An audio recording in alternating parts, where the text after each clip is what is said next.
ये उन्होंने एक ऑपरेशन सिंदूर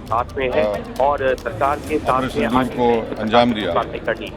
मैंने अपनी बात में ये कहा कि एक इंटरनेशनल कैंपेन हमको चलाना चाहिए TRF के ख़िलाफ़, और ख़ास तौर से सिक्योरिटी काउंसिल इसको डिजिग्नेट करे, और हमको यूनाइटेड स्टेट्स ऑफ अमेरिका को ये बताना है कि वो अपने ही मुल्क में इसको फॉरेन टेररिस्ट ऑर्गेनाइजेशन डिजिग्नेट करे।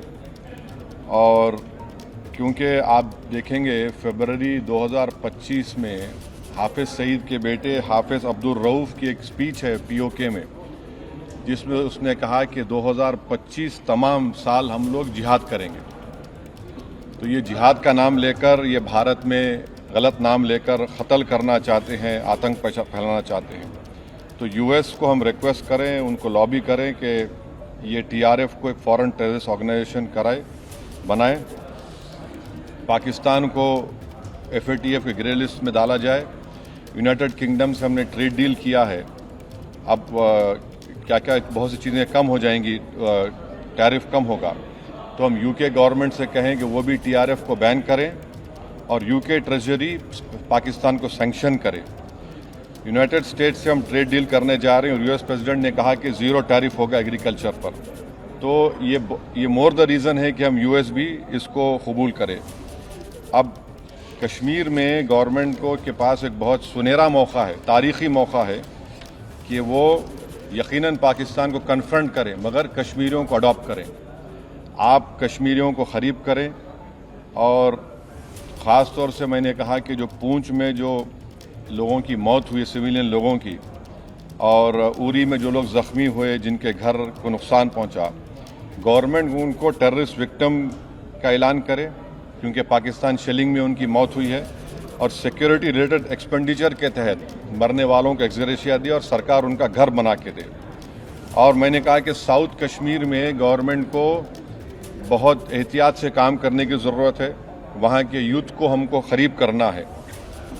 और जो ऑपरेशन सिंदूर हुआ, उसका मेरी नज़र में सबसे बड़ा इम्पोर्टेंस ये है कि मुरीद के और भावलपुर पर अटैक होना, ये नॉन टेररिस्ट ऑर्गेनाइजेशन के हेडक्वार्टर्स हैं। ये बहुत अहम बात है जिसको हमको समझने की ज़रूरत है। मिलिट्री स्ट्रेटजी वाइज आप देखेंगे, अब हमारे देश के लिए 2 फ्रंट पे हॉस्टिलिटी होगी, LAC और LOC पर। इसलिए कि जब 16 में उरी हुआ, 2019 में हम बालाकोट किए, आज हमारी 50,000 फौज गलवान और पे बैठी हुई है। तो ये 2 फ्रंट हॉस्टिलिटी को हमको देखने की ज़रूरत है। चाइना से हम इतना एक्सपोर्ट कर रहे हैं, इंपोर्ट से ज़्यादा चाइना से इतना इंपोर्ट कर रहे हैं, एक्सपोर्ट से ज़्यादा हो रहा है। तो हम चाइना पर भी इम्प्रेस करें कि वो पाकिस्तान को, TRF को, जितने टेररिस्ट वांटेड हैं इंडिया, उसको हवाले करें। और गवर्नमेंट से मैंने गवर्नमेंट से कहा कि आपने अच्छा जवाब दिया OIC को, और तुर्किया को हमको समझाना है कि तुर्किया पूरे विश्व में एक ऐसा कंट्री है जो अपने ही देश में जो टेररिस्ट ऑर्गेनाइजेशन है कर्ड्स, उनको बॉम्ब करता है। इराक में जब तक उनसे डील नहीं हुई वहाँ बॉम्ब करता था, अब सीरिया में भी बॉम्ब करता है वो। तो तुर्किया को समझाने की ज़रूरत है कि जब आप कर्ड्स के ऊपर जो टेररिस्ट ऑर्गेनाइजेशन है उनको आप एक्शन ले सकते, तो भारत पे क्यों वो सवाल उठा रहे हैं। और हमने कहा कि ये आज पाकिस्तान इसको और एस्केलेट ना करे। इस सिलसिले में आज ईरानियन फॉरेन मिनिस्टर दिल्ली में है, सऊदी फॉरेन मिनिस्टर भी दिल्ली में है। और जो देश में मैंने कहा कि जो एक यूफोरिया है, इसको सरकार को देश को और मुत्तहिद करने के लिए और देश को ताकतवर बनाने के लिए इस्तेमाल करना पड़ेगा। और जो लोग मैंने जिक्र किया, हिमांशी, उस बच्ची का जिसने अपने पति को खोया 6 दिन की शादी के बाद, कि किस तरह सोशल मीडिया पर उसके ऊपर रिकेक हमले किए गए। और आखिर मैंने कहा कि न्यूयॉर्क टाइम्स, रॉयटर्स और CNN ने एक कहा कि भटिंडा में एक रफ़ाइल गिरा है।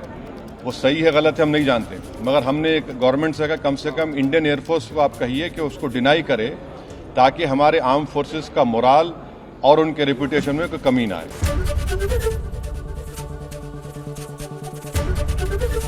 ABP गंगा, खबर आपकी, जुबान आपकी।